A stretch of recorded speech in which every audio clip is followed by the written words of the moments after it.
Everyone loves a big band, so give them what they love and start it right now. You deserve high-end promotions, your band is good enough, and it's good enough right now. Yes, right now. It's like the old saying about planting trees. The best time to do it is right now, and the same goes for your high-end promotions campaign. Start it now. Most of the bands I deal with don't think that their shows are worthy of a big-time marketing and promotions campaign, but they couldn't be more wrong. See, the big bands got to where they were by putting promotional campaigns into play. Record labels know this stuff works, and they use it like crazy to promote some of those no-talent pop stars we hear on mainstream radio all day long. It works. Period. If you start to use these tactics, they'll definitely work for you. There's no doubt about it, okay? So it really does pay off, and the bonus you'll end up having is that your music won't suck like those pop stars I was referring to. Your fans are going to love you more, and you'll get more of them to boot. And it might be a little difficult to imagine any of your fans seeing you as more than a cool local band, even an average band, but the reality is that they see you this way because you're behaving this way. Your fans need to be trained, so to speak. And what I mean by this is that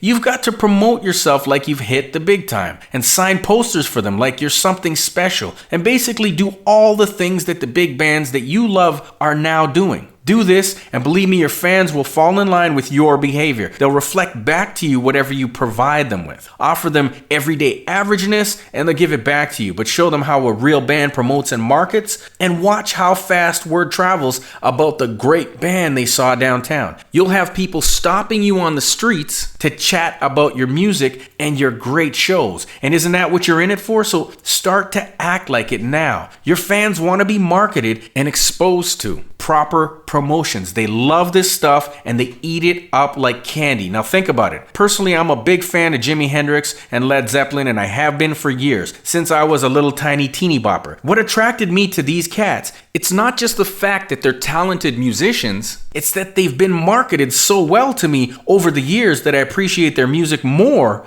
because of the perceived personas they've provided me. Let's face it, there are a ton of guitarists who can play like Jimmy and rock star bands that can play tighter and more on point than Led Zeppelin. But the problem with them is that I've never heard of them, and they haven't given me any reason to know about them. Then there are bands that wear their idols on their sleeves, like Lenny Kravitz, who of course is a knockoff of Jimmy's Block, right? So why do I know about him? Because he markets himself to me the way I want to be marketed to. I know he plays like Jimmy, and I know that most of the licks come from Jimmy's style, and I like that. And he knows I like that, even without knowing me personally. His fans in general know this about him, so he plays the part and markets to us the way we want to be marketed to. Another great band that's more like the Led Zeppelins of today is Wolfmother. Really cool stuff. Their licks are so close to what Zepp put together, it's almost uncanny. But again, they know what their fans like and they play it to the hilt. They give us what we want with the posters and the autographs and the cool pictures. And by acting bigger than that band we hear practicing in the garage down the street,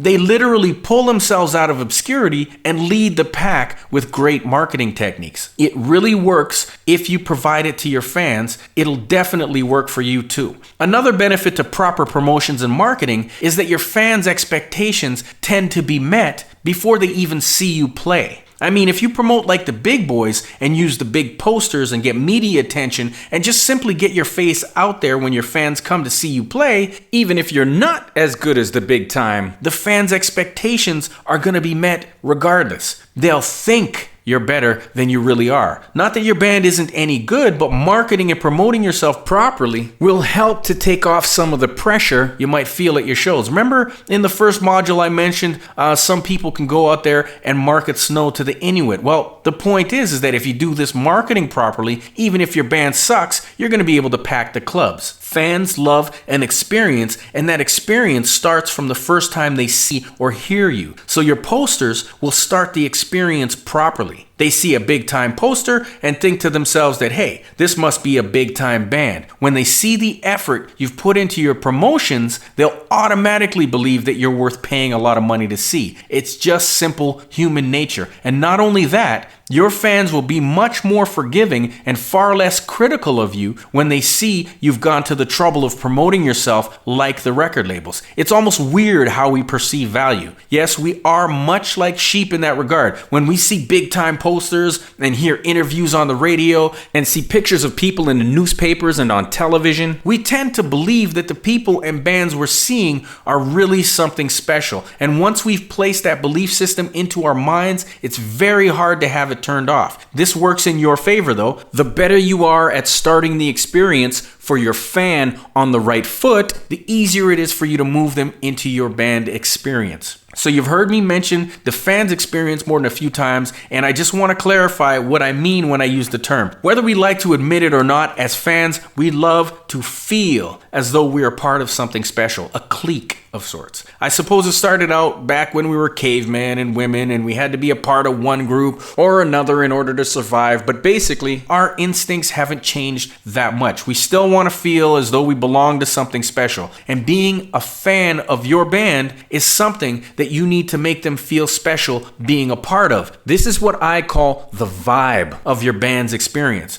It's what the fans feel when they start to follow your music and come out to your shows. And it all starts with how they see you promote yourself. It starts with the high-end posters, the CD giveaways, the autographed door prizes, and CD signings at charities. It really continues on once they've signed on to be a part of your mailing list and they hear you on the radio or see you on TV. These experiences are what they'll share with their friends and feel as though they're on the inside of something special. It's one of the reasons a lot of indie bands have huge underground followings until they get signed. They tend to lose a lot of the original fans, but of course gain thousands of new ones at the same time. And once a band has been quote unquote discovered, the feeling of being a part of something that others aren't a part of kind of wears off a little. If you want a problem at all in your band, I'd say this is the kind of problem that you should be hoping for. And it's really not that hard to obtain if you follow the strategies I'm laying out for you in this particular section. So if it's so easy, why aren't all the bands doing it?